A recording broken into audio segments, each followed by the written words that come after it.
বক্তার সামনে থেকে মাইক্রোফোন কেড়ে নিয়েছে, আল্লাহ তাদের কাছ থেকে 32 নম্বর কেড়ে নিয়েছে। আল্লাহ বুঝাতে চান, কোরআনের সাথে যারা বেদুরি করে এই জমিন থেকে 40 মিনিট কান্ত দূরের কথা কোন একদিন জানজা নিয়ে পালানোর সুযোগ পাবে না।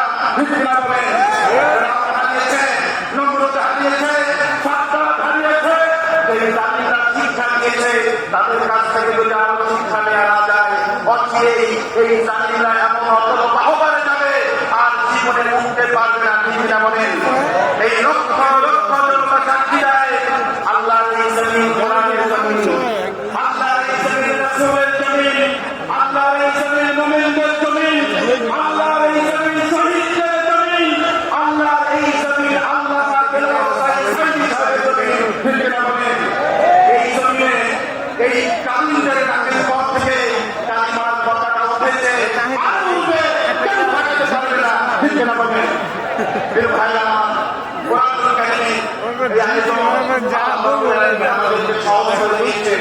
চলে যাতে হবে, কে সহজ করে দিয়েছেন? ওই আল্লাহ রাব্বুল আলামিনের দরবারে উচ্চ কণ্ঠে আমার মতো শুনে কালিমাতুল শুকর পেশ করছি, বলছি আলহামদুলিল্লাহ।